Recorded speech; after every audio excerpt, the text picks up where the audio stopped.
Hi, good morning po sa inyong lahat mga ka-chicken. Ito na naman po si Dr. Eugene Tan of The Chicken Doctors. At ang pag-uusapan natin ngayon or ang ipapakita ko sa inyo ngayong araw na ito ay yung simpleng preparation po na ginawa po namin dito para po sa aming darating na parent stocks, no?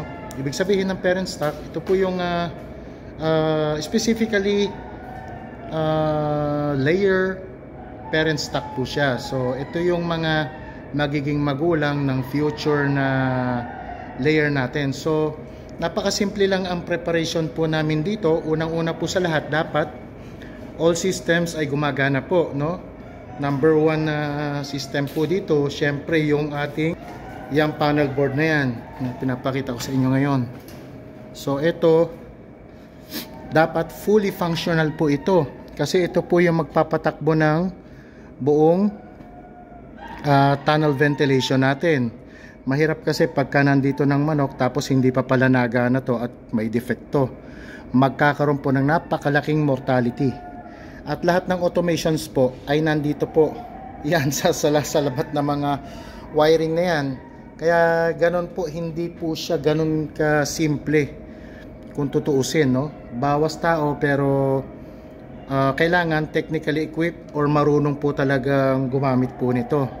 Ayan, so nandito na actually tayo sa loob. Tapos yung mga pugad nandiyan pa sa labas, hindi pa naman kasi kailangan nating gawin o gamitin.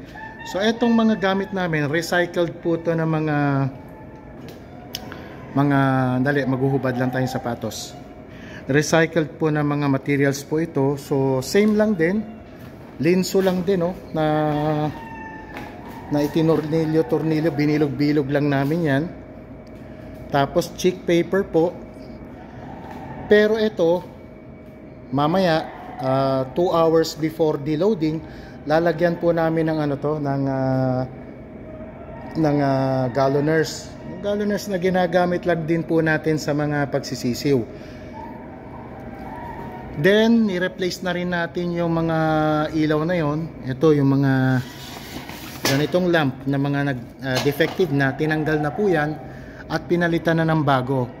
Okay, so itong malalaki ay mga heaters po yan. So anong itsura po niyan? Ganito po ang itsura niyan mga sirs, mga mamo. So mayroon siyang coil, ayun, no, ang coil niya. So automatically pagka bumaba yung temperature beyond 32-33 degrees Celsius sa paligid nito, sa paligid, kasi dapat from the farthest side ng source ng heat ay 32 hanggang 33 degrees Celsius lang po. Pero kung mapapansin nyo, wala naman kaming harang dito kasi nga tunnel ventilated naman ito. So hindi namin masyadong concern ang draft, no?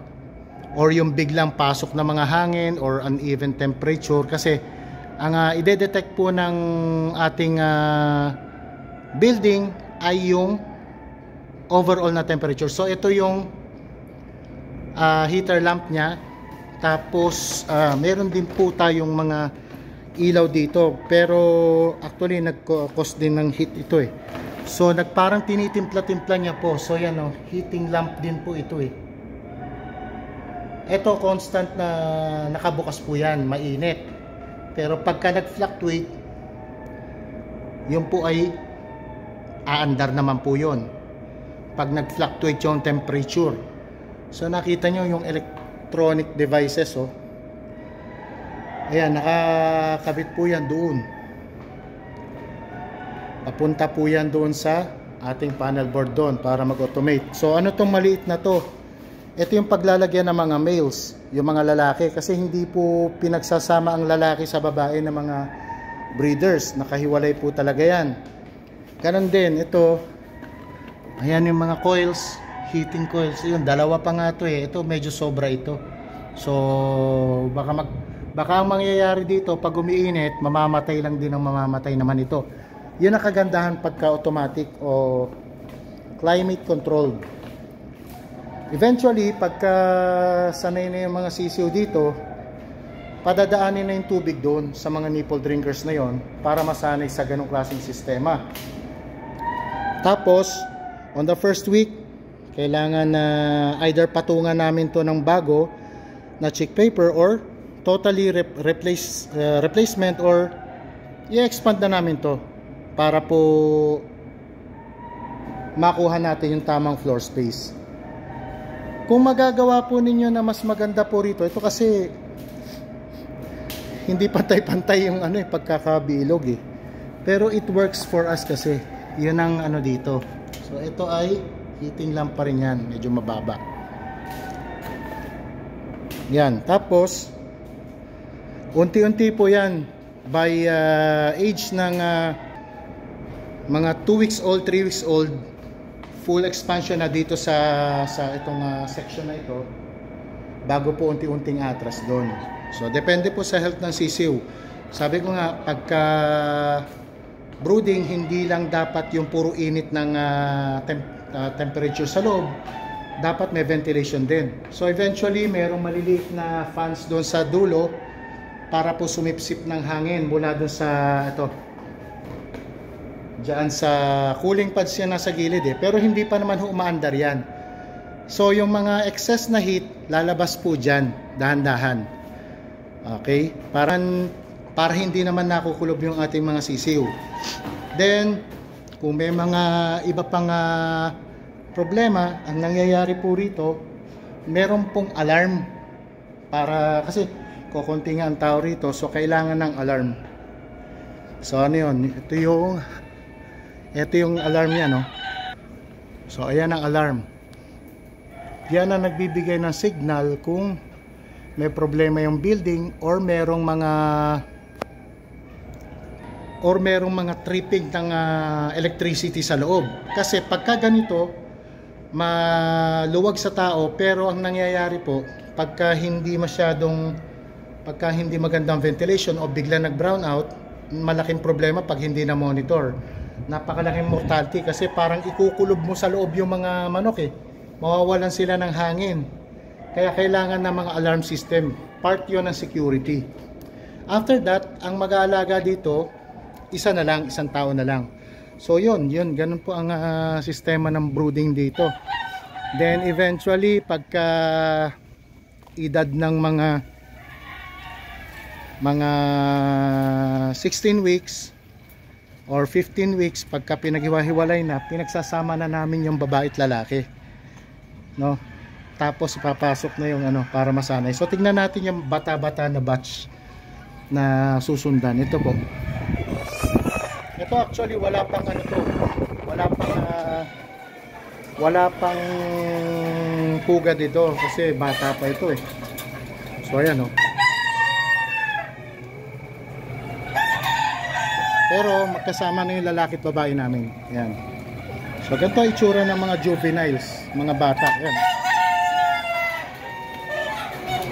Okay, so yung pugad eventually lalagay na yan sa gilid, sa gitna at sa gilid. Lalagyan na po yan para masanay na sumampa ng pugad itong mga ganitong manok. Kasi hindi po pwedeng pabigla-bigla rin ito. Hindi rin pwedeng na ang itlog nito ay kumakalat sa baba dahil maselan po ang ganitong klaseng manok. Kailangan clean eggs lang talaga ang dadalhin sa hatchery. Tapos hindi siya pwedeng linisin basta-basta. Ganon po kabusisi ito. Hindi po katulad na mga commercial eggs na binebenta natin para sa human consumption. Diba minsan nililinis. Ito po hindi pwedeng linisin. Kaya dapat mapanatiling malinis ang itlog. Okay, so ayun, labas tayo ulit mga ma'am sir. Okay, so I hope meron kayong natutunan ngayong araw na ito tungkol sa brooding at sa itsura ng tunnel ventilation at yung ating magandang practices ay mapulot ninyo. So hindi naman perfecto, pero baka meron kayong makuhang makakatulong sa inyong operations. Hindi naman porket nandito sa loob ng tunnel vent ay hindi pwedeng i-apply sa mga conventionals. So nasa ating innovative minds po yon. Okay? So yon mga ma'am, sir, at sa ating mga kaindustriya at mga magmamanok, I hope may matutunan po kayo ngayong araw na ito. Muli, ito po si Dr. Eugene Tan of The Chicken Doctors. God bless po sa inyo lahat.